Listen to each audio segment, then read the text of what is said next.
देखिए कल हम लोग जहाँ पे छोड़े थे उससे आगे फिर जा रहे हैं। सभी लोग प्यार से देखिएगा बढ़िया से। और इसके बाद देखिए हम लोग कल अवतल दर्पण द्वारा प्रतिबिंब का बनना हो गया था। आज बताएंगे कि उत्तल दर्पण द्वारा पार्ट 2 है। यहाँ पे देख लीजिए पार्ट 2 क्लास 10 बात कर रहे थे फिजिक्स की है PHY फिजिक्स का क्लास 10 का पार्ट 2 है। उत्तल दर्पण द्वारा प्रतिबिंब का बनना, प्रतिबिंब का बनना। तो इसमें दो कंडीशंस होती हैं। पहली कंडीशन हमारी होती है कि अगर कोई भी वस्तु कहां पर हो, अनंत पर हो। मान लीजिए हमारा जो हो गया उत्तल दर्पण में अंदर से कलई होती है, सभी जानते हैं, उसे हम उत्तल दर्पण कहते हैं।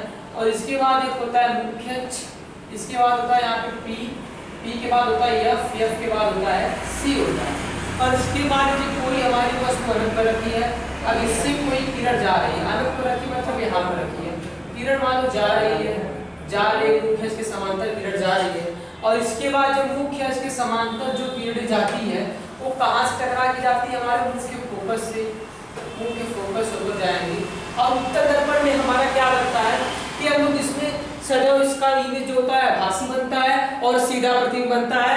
उत्तल दर्पण में सदैव की बात करें तो उसमें प्रतिबिंब बनता है, आभासी बनता है और सीधा बनता है। अब इसको डाट डाट करके हम लोग दर्शाएंगे। इसको मान लीजिए उत्तल दर्पण में F हमारा है यहाँ पर कहीं होगा, तो इसके द्वारा जो प्रतिबिंब होता है, मान लो एक किरण जो कि ऐसे निकल सकती है, ऐसे दर्शा सकते हैं, तो इसको जब पीछे बढ़ाएंगे तो यहाँ पर हमारी जो एकत्रित होंगी। यानी कि लिख सकते हैं कि अगर कोई वस्तु उत्तल दर्पण द्वारा प्रतिबिंब बनना की पहली कंडीशन है वस्तु कहाँ पर हो, वस्तु अनंत पर हो, वस्तु अनंत पर हो, तो उसका प्रतिबिंब कैसा बनेगा, आभासी बनेगा। और कैसा बनेगा, सीधा बनेगा। क्योंकि देखो यहाँ पे हम लोग आभास करके डॉट लाइन से दर्शा रहे, पीछे बढ़ रहा है, इस आभासी प्रतिबिंब बनेगा। ठीक, आभासी बनेगा तो सीधा बनेगा। कल हमको भी बताया था आशी से, जब भी आभासी बनेगा तो सीधा इमेज बनेगा। तो आभासी का सीधा। और देखो वस्तु हमारा इतना बड़ा है का कितना छोटा सा लिखेंगे, अत्यधिक छोटा बनेगा। आभासी बनेगा, सीधा बनेगा और अत्यधिक छोटा बनेगा। और इसकी स्थिति कहाँ रहेगी, फोकस पर रहेगी, फोकस पर बनेगा। बस हमारी दूसरी कंडीशन क्या है, दूसरी कंडीशन इसी की देख लेते हैं, बिना ऐसे ही देख लेते हैं। दूसरी कंडीशन देखो अब्दुल्ला, सदा सभी लोग देखो बढ़िया से। दूसरी कंडीशन एक मुख्य अक्ष P हो गया, यहाँ पे F मान ले, C मान ले। दूसरी कंडीशन अनंत और वक्रता केंद्र के बीच में रखी हो, तो इसके द्वारा सभी जाते फोकस से जाएगी। अब फोकस से जाएगी तो भी डॉट डॉट फिर करेंगे, यहाँ पे F मान लो, ये हो जाएगा ऐसे, C मान लो, यहाँ पे ऐसे किरण जाएगी।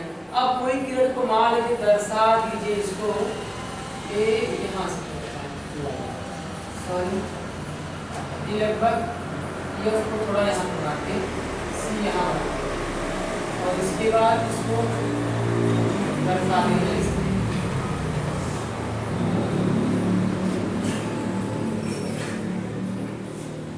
अभी मान लो कहीं पर कट रही है, यहाँ पर कट रही है, समझ लीजिए इसका यहाँ पे F और C के बीच में बनेगा। दूसरी कंडीशन अगर है कि अनंत और तो चित्र बढ़िया से बना लेना, इसमें नाप के बनाना पड़ेगा, चित्र ढंग से बन जाएगा। कोई वस्तु अनंत और वक्रता केंद्र के बीच में रखी हो, वक्रता केंद्र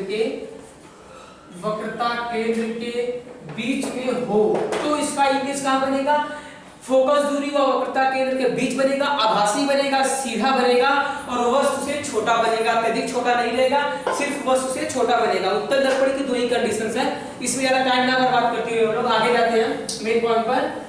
तो हमारा ये हो गया चिर परिपट्टी के बारे में बता रहे हैं, हम लोग को थोड़ा फास्ट है। चिर परिपट्टी क्या होती है, हमारे लिखेंगे सवाल लगाने में सहायक होता है। चिन्ह परिपाटी की बात करें तो इसको ढंग से बता दे रहे हैं। चिन्ह परिपाटी में क्या होता है, सभी जानते हैं कोऑर्डिनेट ज्योमेट्री में आप लोग पढ़े होंगे कि हमारा एक x अक्ष होता है, एक y अक्ष होता है, सभी जानते हैं। तो उसको हम लोग x डैश मान लें और इसको मान लो y और y डैश, एक x अक्ष एक y अक्ष होता है।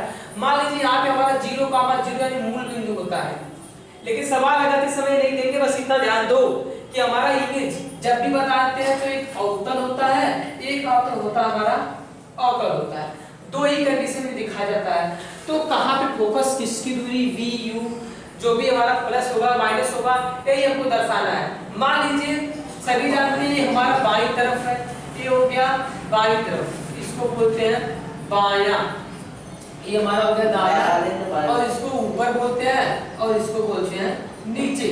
और सभी जानते हैं जो भी हमारा इमेज है, अगर कोई वस्तु ऐसे रखी है, सीधा रखी है और बाएं तरफ रखी है तो हमारा ये होगा माइनस में होगा, और इसका इमेज अगर इधरी तरफ बन रहा है और ऐसे बन रहा है, दाएं तरफ बन रहा है, सीधा बन रहा है, तो उसको हम लेंगे प्लस में लेंगे। और अगर इसका इमेज उल्टा बन रहा है, बाएं तरफ बन रहा है, तो उसको लेंगे माइनस में लेंगे। ये तो हमारी इमेज वाली बात हो गई और वस्तु वाली बात हो गई। अब रहेगी बात दूरी की, तो दूरी सदैव माइनस यानी कि बाएं तरफ रखाती है, तो दूरी सदैव इसमें क्या लेंगे, यानी यू को क्या लेंगे, हमेशा हम इसको लेंगे माइनस में यू को लेंगे, क्योंकि सदैव हमेशा बाएं तरफ रखाती है। उत्तल दर्पण की जो कलित अवतल की बात करें यहाँ पे, तो अवतल दर्पण के लिए हम मतलब बात आ रहे हैं हम लोग को। अवतल दर्पण में दूरी क्या होती है, माइनस होती है, ठीक। और v की बात करें यानी इमेज, हमारा जो प्रतिबिंब होता है वो भी माइनस होता है, लेकिन 6 कंडीशन इसमें होती है। तो लास्ट कंडीशन जो हमारी होती है उसमें जो हमारा v होता है प्लस होता है। क्यों प्लस होता है, क्योंकि लास्ट कंडीशन में हमारा जो आभासी और सीधा बनता है वह सबसे बहुत बड़ा प्रतिबिंब बनता है, लेकिन और 5 कंडीशंस के लिए हमारे v क्या होता है, माइनस में होता है। सवाल देखते हुए आप लोग को बता भी दिए हैं इस टाइप से कि अगर ऊपर इमेज रहेगा तो प्लस लेंगे, नीचे रहेगा तो माइनस लेंगे, और बाएं रहेगा तो माइनस लेंगे, दाएं रहेगा तो प्लस में लेंगे, ये बता चुके हैं। और उसके बाद हमारा u हो गया, v हो गया, स्मॉल f की यानी फोकस दूरी की बात करें तो फोकस दूरी सदा हमारा बाएं तरफ रहता है अवतल दर्पण में, तो फोकस दूरी हमेशा जो अवतल दर्पण की क्या होगी, ऋणात्मक होगी। अब बात आई उत्तल दर्पण की, तो उत्तल दर्पण में क्या होता है, उत्तल दर्पण की बात करें तो उत्तल दर्पण में हमारा जो फोकस दूरी यानी पहले u की बात कर ले, u इसमें देखो माइनस होता है क्योंकि हमेशा बाएं तरफ लगाता है। v की बात करें तो इमेज हमारा इसमें दाहिनी तरफ बनता है, इसको लेंगे धनात्मक। जो हमारा इमेज है ये दाएं तरफ बनता है उत्तल दर्पण में। दो ही कंडीशंस होती है, लेकिन जो हमारा v यानी इमेज इसका होता है ये सदैव पॉजिटिव होता है, यानी इसको हम लेंगे प्लस में लेंगे। और एक बात फोकस दूरी, ये भी हमारा होता है उत्तल दर्पण में प्लस होता है। और बात करें u v f, ये तो हमारा हो गया। आवर्धन क्षमता की बात करें तो आवर्धन क्षमता जो दर्पण के लिए हमारा होता है, अभी आवर्धन क्षमता तो बताएंगे, फिलहाल इतना जान लीजिए। ये चिन्ह पट्टी में सवाल लगाने के लिए इसी टाइप से लगाएंगे, देख लीजिए। ये हमारे उत्तल दर्पण की होता है u और v f, ये हमारा होता है अवतल दर्पण का होता है u v f, ये हमारा चिन्ह पट्टी हो गया। बात आई अगले सवाल नंबर 3। अब देखते हैं हम है, सुनिएगा, वस्तु के प्रतिबिंब की लंबाई तथा वस्तु की लंबाई के अनुपात को हम क्या कहते हैं, आवर्धन कहते हैं। दर्पण का आवर्धन कहते हैं, दर्पण के आवर्धन को स्मॉल m से प्रदर्शित करते हैं। और स्मॉल m बराबर होता है I बटा के O। हमारा जो I है ये हमारी हो गई प्रतिबिंब की लंबाई, ये हमारा होता है प्रतिबिंब की लंबाई, और O हमारा होता है वस्तु की लंबाई, और इसी के अनुपात को हम कहते हैं दर्पण का आवर्धन। हमारा हो गया। और इसके बराबर हम लोग लिख सकते हैं m बराबर I बटा के O बराबर माइनस v बटा के u। ये फार्मूला इसमें आता है, ये हमारा है। सवाल लगाएंगे तो हमारा इसका काम आएगा, तो ध्यान से देखिएगा। आज पूरा एकदम गर्दा मचा देना है और सभी सवाल को लगाना पूरा बेहतरीन तरीके से, प्यार से देखिएगा और अच्छे से देखिएगा। मैं आपको न्यूमेरिकल से बता रहा हूँ, 2-4 न्यूमेरिकल बताऊंगा, आप लोग ध्यान से देखिएगा और अच्छे तरीके से देखिए। तो